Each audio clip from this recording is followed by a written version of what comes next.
The week of February 13, 1944, began with the Allies raiding Hong Kong and giving supplies to French resistance fighters. The next day, a British submarine sank a German U-boat in a rare Pacific theater battle involving Germans. On Tuesday the 15th, the Soviets began their first offensive in the Battle of Narva, while a Japanese cruiser was torpedoed by a U.S. submarine. By the middle of the week, the Battle of Korsun Cherkassy Pocket ended in a Soviet victory with German forces fleeing for their lives, while American forces launched Operation Hailstone, a massive attack against a Japanese naval and air base in the Caroline Islands. As that was happening, the U.S. scored an important victory against Japan in the Battle of Karavia Bay. Simultaneously, 800 Allied planes raided Berlin. The Germans would counter 2 days later by shelling London in the heaviest bombing of the British capital since 1941. This helped lead to NBC's War Telescope news program on Saturday, February 19th, entitled Britain is a Fortress. It took to the air at 1:45 p.m. from WEAF in New York. From London, the National Broadcasting Company presents War Telescope, a review of the war week and a forecast of possible developments to come. War Telescope features Elmer Peterson of NBC London staff, a veteran reporter of the European scene. For his regular Saturday report, we take you now to London. This is Elmer Peterson in London. There was a time here in Britain when people had only the one aim of turning this country into a fortress. A time when the question of how long the war would end was far more important than the question of how long it would last. But this is 1944, not 1940. Now, this country is both a fortress and an arsenal. It is more than capable of defending itself. It also has become the assembly field for soldiers, munitions, and equipment to be used in time in one of the greatest offensive operations the world has ever known. Instead of those days of waiting for the enemy to attack, we have days now of waiting for new attacks against the enemy. And as the winter days go by, the tension here is tightening, partly in anticipation of the day when the great attack begins, and partly because the British people expect further punishment of war before the war is finished. And since they expect that, their desire is to get it over with. Once the invasion of Western Europe is underway, once the great and final battle has been started, the people here in Britain will find some relief from this strain of waiting for things to happen. But at the moment, this strain is very much with them, encouraged by events such as those of last night, when the Germans tried a fire raid on London. It was not a successful raid.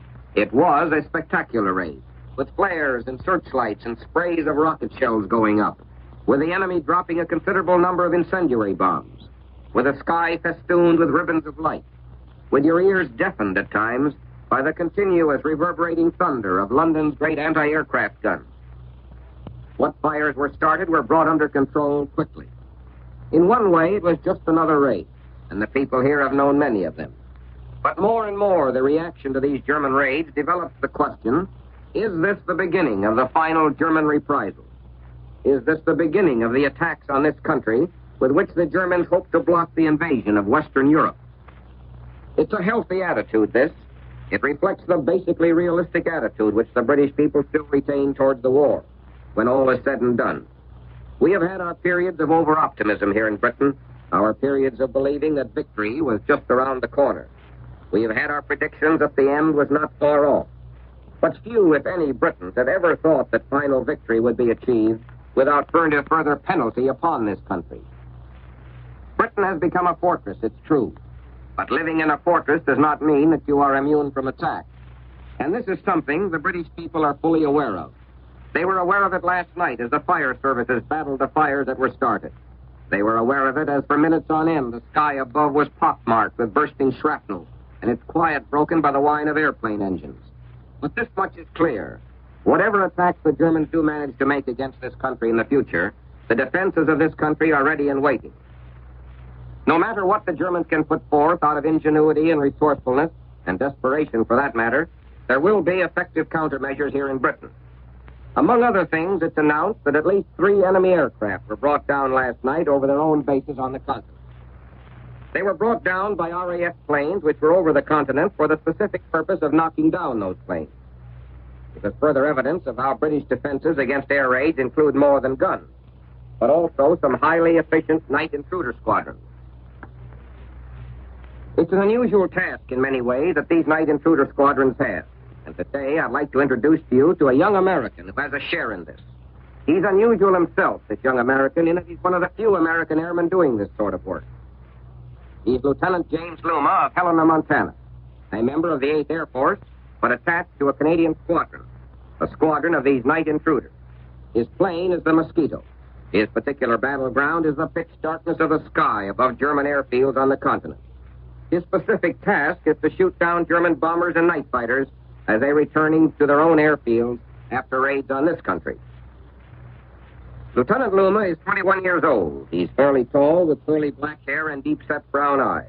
He joined up with the Canadian Air Forces when he was 18. Today, at 21, we present him to you as a veteran airman, a young gentleman of the 8th Air Force, who rides through the night on missions as difficult and hazardous as any, although that's something he won't admit freely.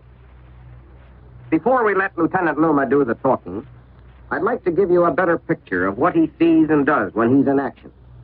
He goes into action, remember, when there's a raid on this country, when the news comes through that German planes are on their way over. At his airfield, Lieutenant Luma gets his orders to scramble. In a matter of minutes, he's boiling his way across the English Channel. As he leaves, British anti-aircraft guns and searchlights may be in action. He goes away from the fighting over here to get set for his own particular brand of fighting, namely, to get Jerry at home base when Jerry comes racing back to airfields on the continent. And, Lieutenant Luma, as I understand it, you manage to get at Jerry now and then on these night intruder operations.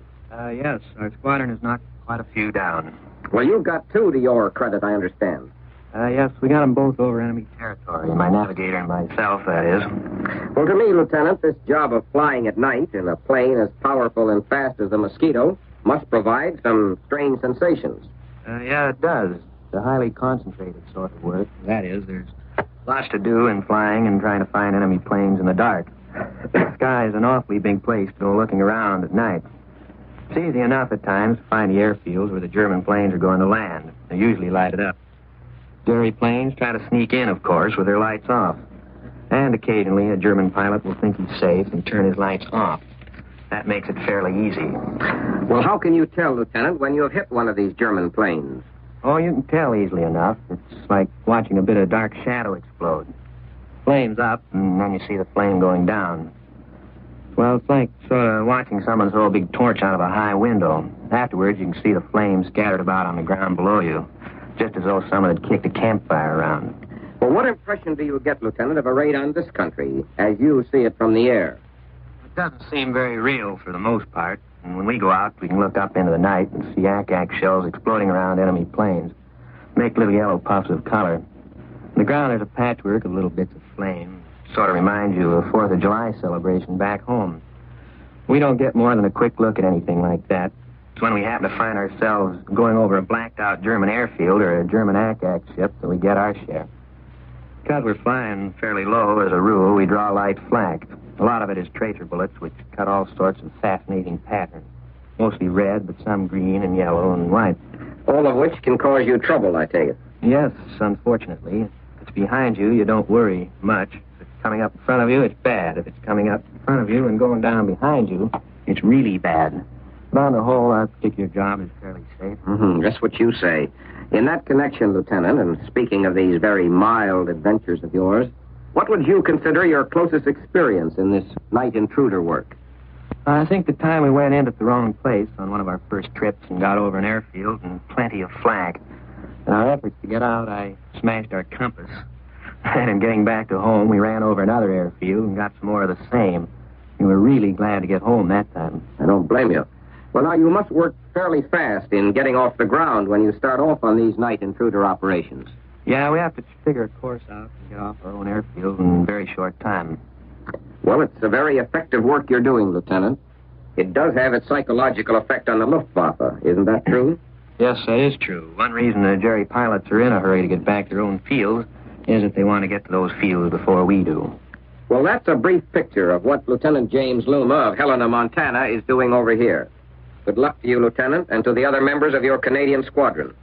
There's no question, after all, but we can expect more raids on this country, and we know you will be doing your part against them. The Lieutenant Elmer Peterson interviewed was James Forrest Luma, born on August 27, 1922 in Helena, Montana. At 18, he was too young to enter flight training for the U.S., so he signed up for the Royal Canadian Air Force and was sent to England. A month after this broadcast, Lieutenant Luma was involved with only one other pilot in an air raid that saw 3 German planes shot down and 17 others retreat in flames. Overall, he shot down 5 enemy planes in combat and was awarded the Distinguished Flying Cross for his efforts. Later this year, he was transferred to a U.S. Army Air Forces squadron, serving until July of 1945.